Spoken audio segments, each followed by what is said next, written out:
Hello, I'm Dr. Jenna Bauer, and I'm going to be leading you through a relaxing bolster sequence.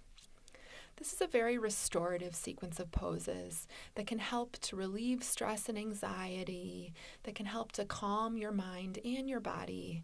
It can help to soothe with mild depression. The purpose of using the bolster in these poses is to provide your body with an added support to allow it to fully relax and release into the poses. If you're practicing this series at home and you don't have a bolster, that's okay. You can use some pillows, or you can also use a thick blanket rolled up in place of the bolster. We recommend that you hold each of these poses for at least 1 minute and up to 5 minutes or more if that feels comfortable for you.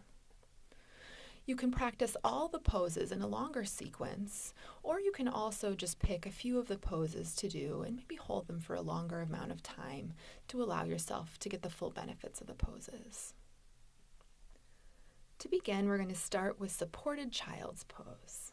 So opening your knees out wide with your feet together, slide the bolster between your legs, and then allow your upper body to relax down onto the bolster, releasing your arms down into the mat. Take deep, full breaths, just fully allowing yourself to release into this pose. Gently press yourself up, moving into supported downward-facing dog pose. Tucking your toes, pressing your hips back into the sky, and allowing your forehead to rest down onto the bolster to give a little support for your head. And then again, try to take deep, easy breaths, allowing yourself to relax into this pose, making sure to keep a slight bend in the back of your knees to release in your hamstrings.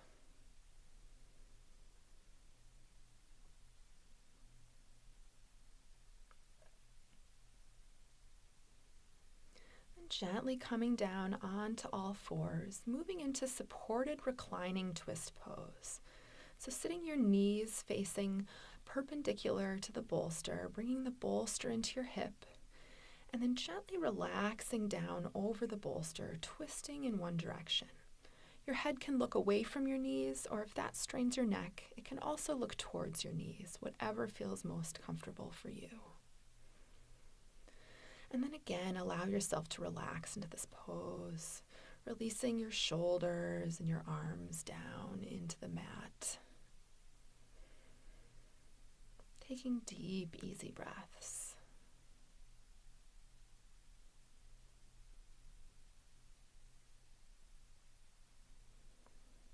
And then when you're ready to switch sides, gently press yourself up and come over onto the other hip, twisting the spine in the other direction, making sure that you're even through both sides of your spine, holding the other side just as long as you held the first side.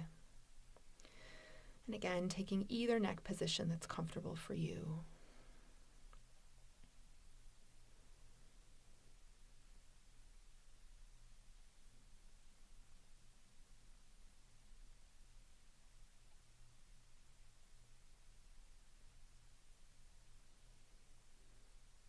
And when you're ready, slowly press yourself up, moving now into supported pigeon pose.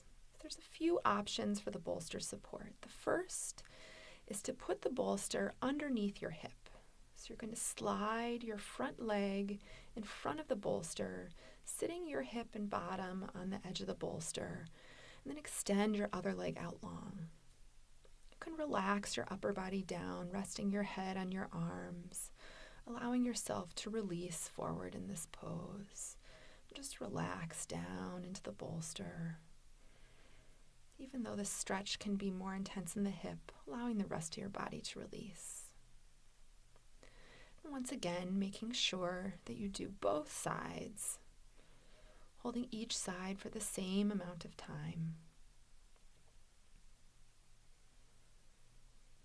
Finding that position that's most comfortable to you to hold that pose.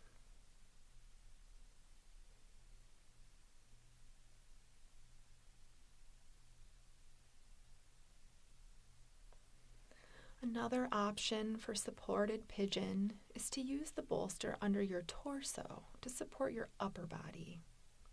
The bolster can be held the long direction. Then you just bring your knee up to the bolster and then relax your upper body down onto the bolster, resting your head and your chest onto the bolster to release down.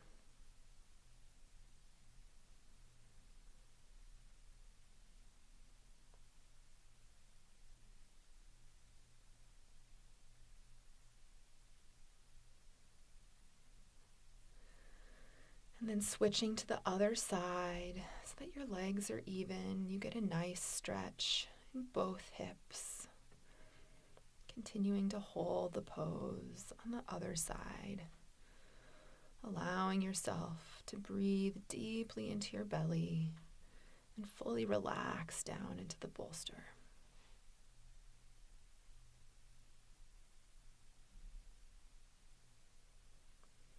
And slowly pressing yourself up and coming into supported seated forward bend pose. So extending your legs out in front of you, take the bolster on top of your legs. And depending on how flexible your hamstrings are, you can prop the bolster up taller or down, whatever helps to support your body. Your arms can hug the bolster in, or they can also relax down into the mat. Or they can cross over, allowing your forehead to rest on your hands or the bolster. Again, finding the place where you can most easily relax into this pose, moving the bolster around further in towards your body or out, depending on what you're needing.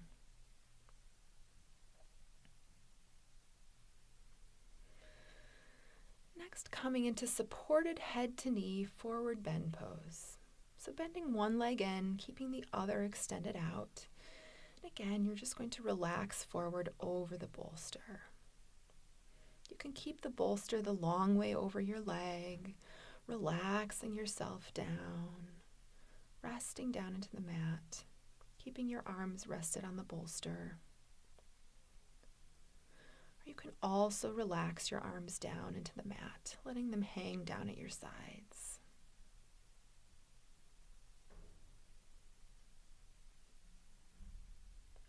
Another option is to put the bolster the short way and then rest yourself, your head, your arms onto the edge of the bolster.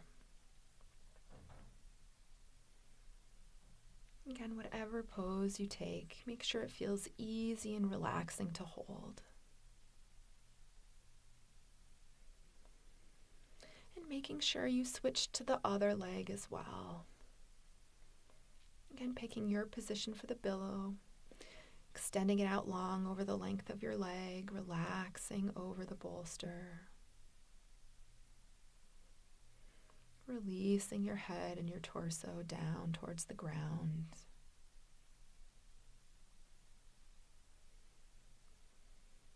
Or turning the bolster to the side so you can just relax your head and arms onto the bolster for support as you bend forward over that leg.